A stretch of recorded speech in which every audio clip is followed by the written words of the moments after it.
Саламатсыздар ма, құрметті оқырмандар?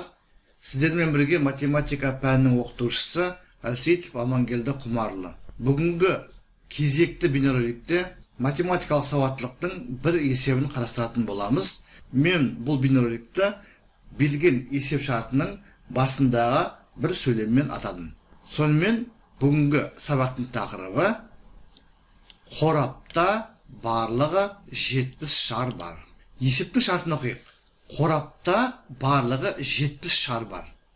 20 қызыл, 20 көк, 20 сары, ал қалғандары ақ пен қара шарлар.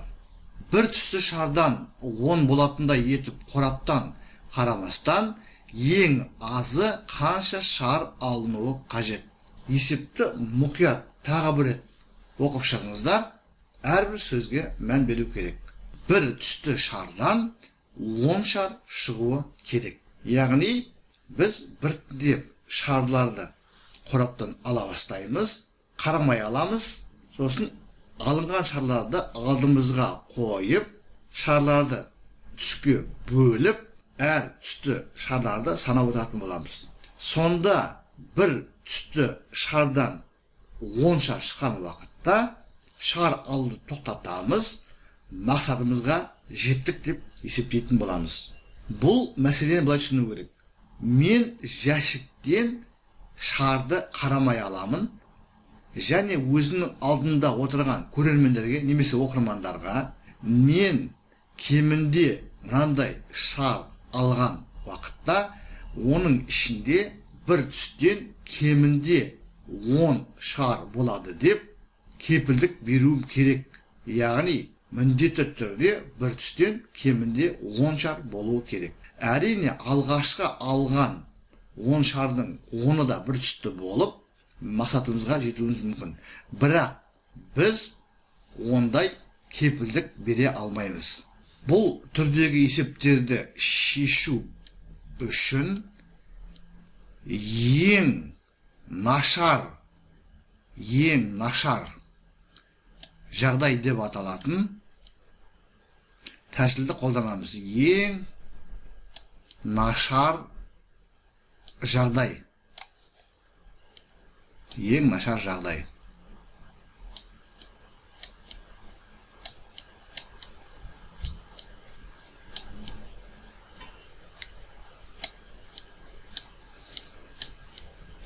Неге бұлай аталады? Бұл жерде біз өзімізге қажетті мақсатқа жету үшін бір қадам қалатын жағдайға келдік деп есептейміз. Яғни кезекті алатын шарымыз мәселені шешеді, есепке толықтай жауап беретін жағдайға келтіреді деп есептейміз. Яғни бізде бір түстен 9 шар бар деген сөз. Және мүмкін болатын жағдайлардың барлығын қамтитын боламыз. Енді қараңыздар, барлығы 70 шар бар. 20 қызыл, 20 көк, 20 сары.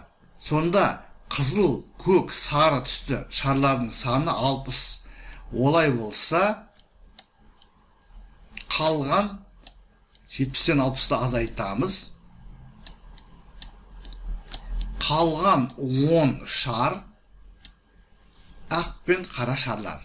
Мұқият қараңыздар. Ақ пен қара шарлар, ақ пен қара. Яғни қалған 10 шардың ішінде ақ та бар, қара да бар. Олай болса, ақ түсті шар 10-нан аз, қара түсті шарлар санында 10-нан аз. Яғни ақ шар 10 бола алмайды, қара шар біздің жағдайымызда 10 бола алмайды. Сондықтан қараңыздар, біз жаңа айтып кеттік, ең нашар жағдай.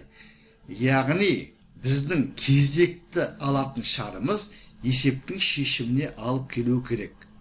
Ал егер жәшіктің ішінде, қораптың ішінде ақ немесе қара шардың ең болмады біреу қалып қоятын болса, онда кезекті алынған шарымыз сол ақ не қара шар болуы мүмкін де, ол есептің шешуіне алып келе алмайды. Сондықтан біз ақ және қара шарлардың барлығы да алынды деп есептейміз. 10 шар түгел алынды.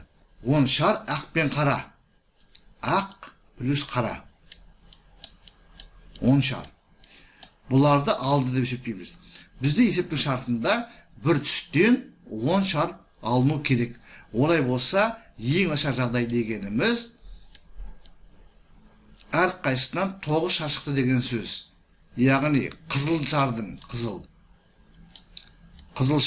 9-ы алынды. Көк шардың да 9-ы алынды. Және сары шардың да 9-ы алынды деп есептейміз. Сонда барлығы 37 шар алынды. Неге 37? Себебі бізде ақ пен қарадан 10 шар шықпайды. Жеке алғанда, яғни 10 ақ не 10 қара шар шықпайды. Себебі ақ пен қараның барлығының қосындысы 10 шар.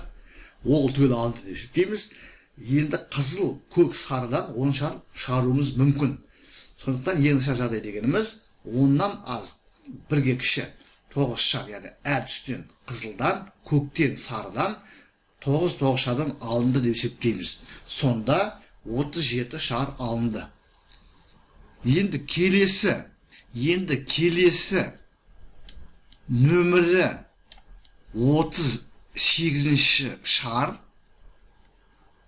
Бізде ақ пен қара барлығы алынып қалғандықтан, қызыл, көк, сарыдан 9-9-дан алынғандықтан, бізде тек қана келесі 38 нөмірлі шарымыз қызыл, көк немесе сары болуы мүмкін. Себебі 20 шардан әрқайсынан сәйкесінше 9 шар алынды, әрқайсынан 11 шардан бар әлі. Яғни қалған қызыл, көк, сары түсті шарлардың біреуі шығады. Қайсысы шықсын бәрібір. Қызыл шықса онда 10 қызыл болады. 38 шарымыз көк болса онда 10 көк шар шыққан болады. Егер нөмірі 38 шар сары болса онда дәл 10 сары шар шыққан болады. Сонымен есептің жауабы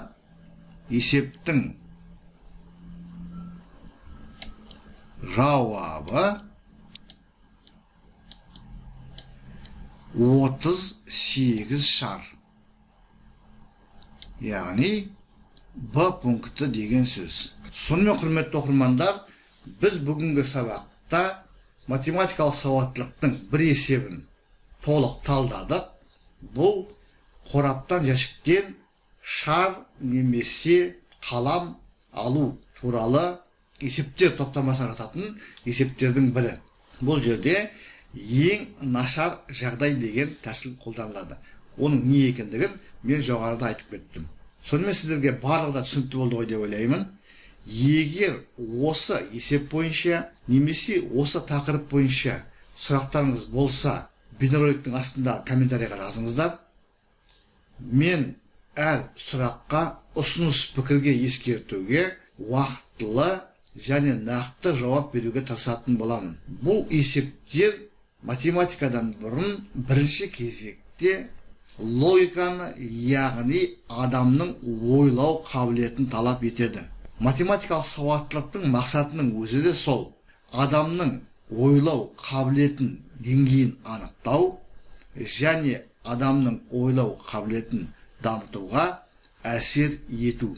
Сондықтан мұндай есептерді шешу барысында жақсы ойлану қажет. Математикалық сауаттылықтың математикадан бір басты ерекшелігі, математикада дайын формулалар бар болатын болса, математикалық сауаттылықтың көптеген есептерінде дайын формула жоқ.